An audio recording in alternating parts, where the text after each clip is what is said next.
Assalamualaikum warahmatullahi wabarakatuh. Sahabat fillah, mari kita mulai kembali terjemah kita, melanjutkan surah Al-Ghasyiyah ayat 17 sampai ayat 26. Kita baca bersama-sama dulu. A'udzu billahi minasy syaithanir rajim. Bismillahirrahmanirrahim. Afala yanzuruna ilal ibili kaifa khuliqat wa ilas samai kaifa rufi'at wa ilal jibali kaifa nusibat wa ilal ardi kaifa sutihat fadzakir innama anta mudzakkir lasta alaihim bimusaitir illa man tawalla wa kafar fayu'adzibullahu al-'adzabal akbar inna ilayna iyabahum thumma inna 'alaina hisabahum. Bismillahirrahmanirrahim. Afala yanzuruna. Ini ayat ini anjuran kita untuk memperhatikan alam semesta. Makanya Allah mulai dengan afala, tidakkah engkau tahu? Afala yanzuruna, tidakkah engkau memperhatikan? Nah, bisa aja kan, perhatikanlah al-ibil, unta, tapi tidak afala, tidakkah engkau melihat? Ilal ibili, kepada unta. Itu kenapa Allah mulai dengan pertanyaan tidakkah gitu, untuk menjadikan kita lebih perhatian. Ilal ibili, kepada unta, kaifa khuliqat, bagaimana ia diciptakan. Bagaimana ia diciptakan unta. Ini kita disuruh Allah memperhatikan. Kenapa? Karena unta itu loh kuat. Unta itu ketahanannya Masya Allah.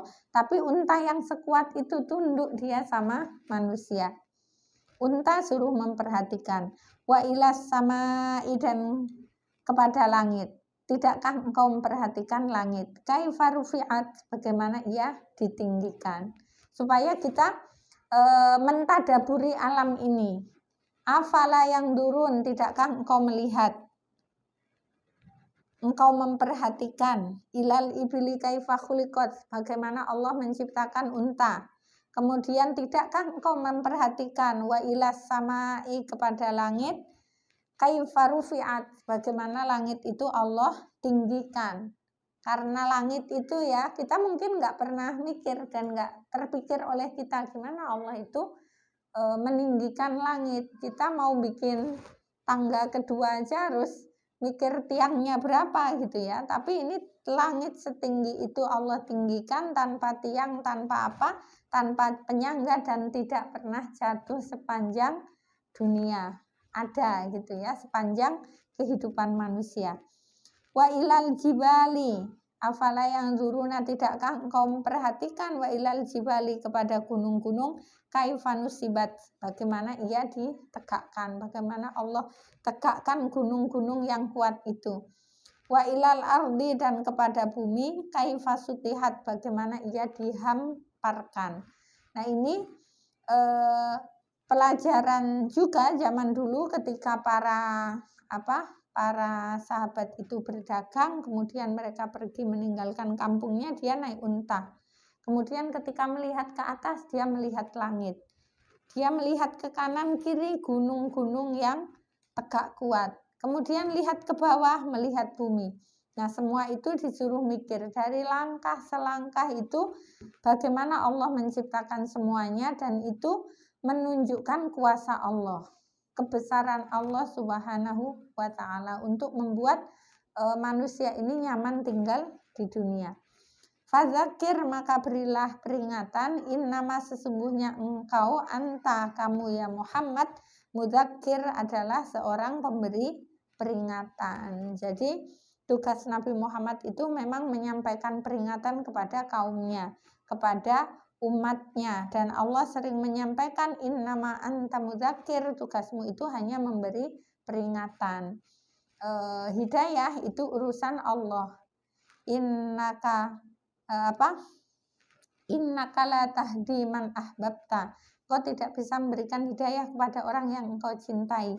Walakinallaha yahdi man yasha. Tetapi Allah yahdi man yasha, memberikan hidayah kepada orang yang dikehendaki. Makanya kita harus rajin-rajin berdoa minta kepada Allah supaya diberikan hidayah. Lasta, kamu tidaklah alaihim atas mereka bimusaitirin, orang yang berkuasa. Jadi tugasnya Nabi Muhammad itu hanya memberikan peringatan dan tidak kuasa kepada orang-orang itu, karena yang kuasa hanya Allah Subhanahu wa ta'ala. Illa, kecuali man, orang, tawalla, yang berpaling, wa kafar, dan kafir.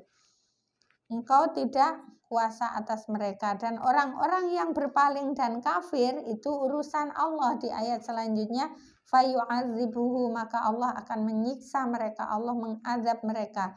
Fayu'adzibuhullah, Allah akan mengadab mereka al-azab al-akbar, dengan siksaan yang paling besar. Nanti urusan Allah menyiksa mereka, urusan Allah membalas mereka. Inna, sesungguhnya, ilaina, kepada kami, bahum, tempat kembalinya mereka. Summa inna, kemudian sesungguhnya, alaina, atas kami, hisabahum, perhitungan hisab amal mereka. Jadi nanti semuanya yang akan dilakukan itu akan dihisab oleh Allah, dan kembalinya segala amal perbuatan manusia, mau yang soleh, mau yang maksiat, semuanya akan kembali kepada Allah Subhanahu wa ta'ala dan dihisab dan akan dibalas sesuai kehendak Allah Subhanahu wa ta'ala. Demikian surah Al-Ghasyiyah bagian kedua, dan kita akan menghafalkan 5 katanya. Yang pertama ayat 17 yang kita hafalkan, khuliqat, ia diciptakan. Kemudian rufi'at, ia ditinggikan. Nusibat, ia ditegakkan. Sutihat, ia dihamparkan. Fadzakir, maka berilah peringatan. Itu 5 kata yang kita hafal. Kita ulang lagi. Khuliqat, diciptakan. Rufi'at, ditinggikan. Nusibat, ditegakkan. Sutihat, dihamparkan. Fadzakir, maka berilah peringatan. Apa lagi? Khuliqat, diciptakan atau ia diciptakan, maksudnya sama ya, karena ini kembali ke ayat sebelumnya, cuma yang kita hafalkan hanya potongan kata di dalam ayat. Khuliqat, ia diciptakan. Rufi'at, ia ditinggikan. Usibat, ia ditegakkan. Sutihat, ia dihamparkan. Fadzakir, maka berilah peringatan. Nah, demikian pertemuan kita terjemah pada hari ini. Semoga bermanfaat untuk kita semua, dan semoga Allah memberikan ilmu dan pemahaman kepada kita. Amin ya robbal alamin.